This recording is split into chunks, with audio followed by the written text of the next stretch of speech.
My name is John Paul Dominguez, and I'm taking this communications class, which is COMMS-40.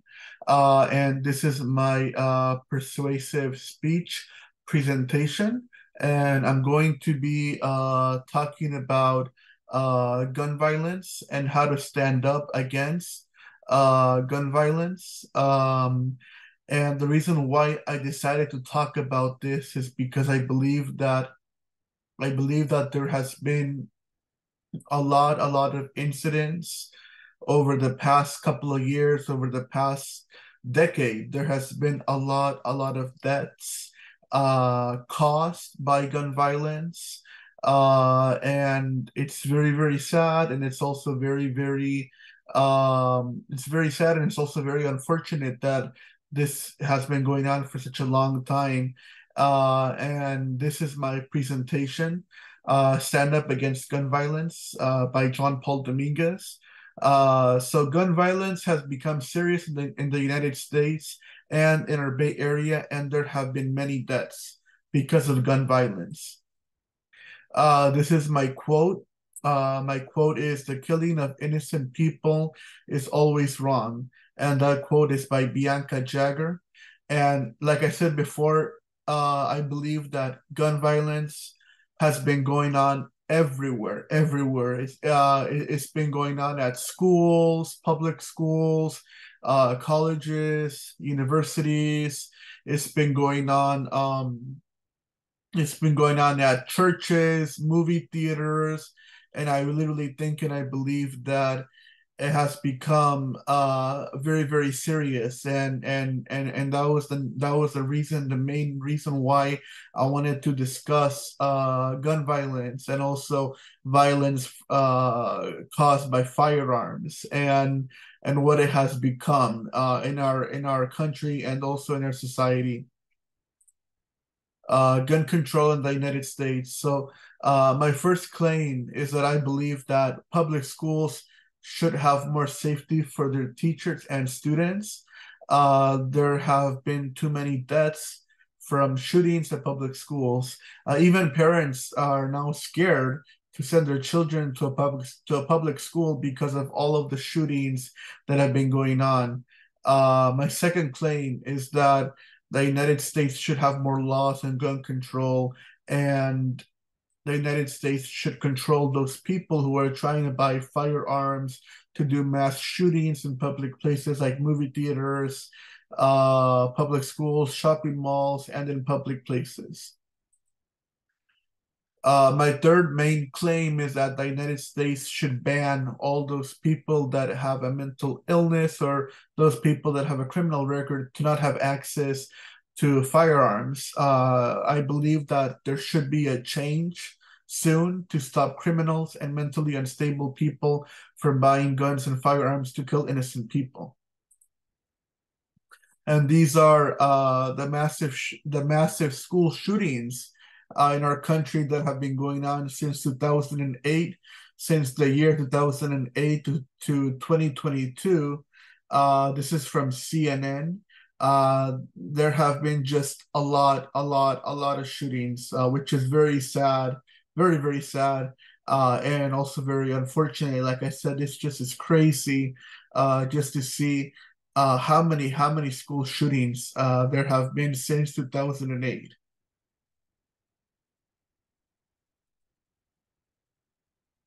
Since 2009, at least 177 of America's schools experienced a shooting. These tragedies are as diverse as our nation, but the depth of trauma is hard to convey. There is no standard definition for what qualities as a school shooting in the US, nor is there a university accepted database. CNN built their own. We examined 10 years of shootings on K to 12 campuses and found two sobering truths. School shootings are increasing and no type of community is spared. So this is from CNN, and this is just some of the data that has been going on since 2009 with all of the school shootings. Safety in public schools. So 68% of gun-related shootings at schools are because the student took a gun from their parents' house, or uh, or a home of a close relative or friend.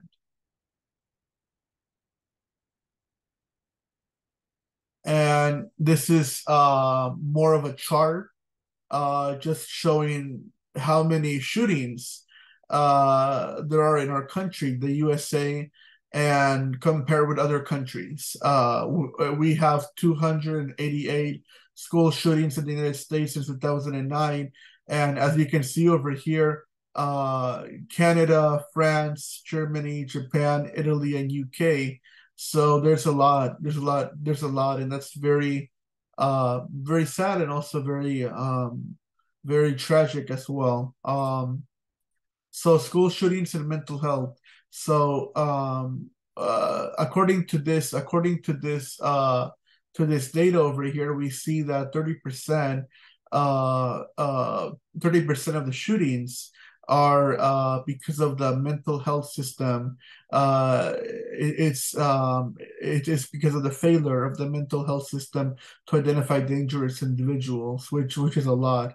And research shows an increased risk of gun violence comes from a history of violence, including domestic violence, use of alcohol or illegal drugs, being young and male, and/or a personal history of physical or sexual abuse or a trauma.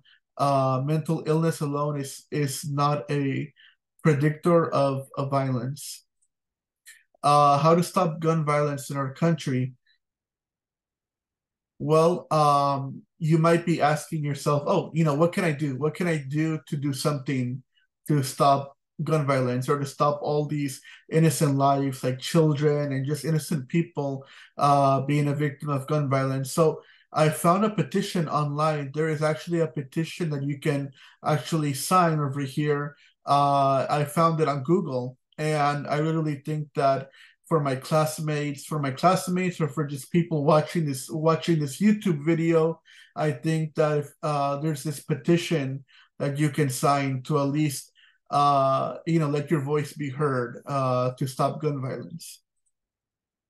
So here we have recent laws and bills to control gun violence in California and in the United States. So recently, the San Jose Police Department did a gun harm reduction ordinance to reduce gun harm in the city of San Jose. The gun harm reduction ordinance requires firearms owners to obtain and maintain liability insurance and pay an annual gun harm reduction fee. The insurance requirement takes effect on January 1st, 2023. The gun harm reduction fee is not yet in effect.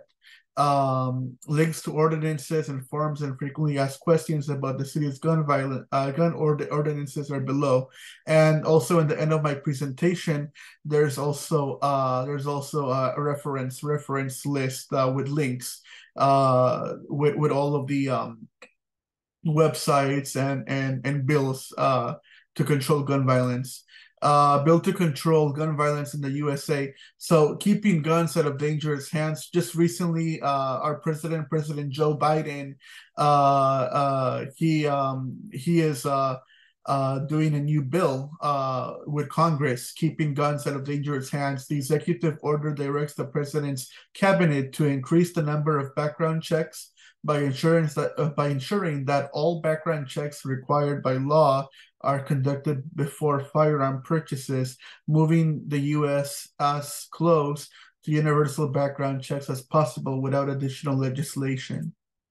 So conclusion, my conclusion is that we should stand up against gun violence by donating and also supporting to end gun violence. And also, I believe that we can also become a volunteer in our local community or in our city to help prevent crime and protect your community and neighborhood, and also vote against gun violence. And this is my reference list. And that concludes my presentation. So thank you so much for watching this YouTube video, and thank you so much for watching my presentation. Thank you very much. Thank you.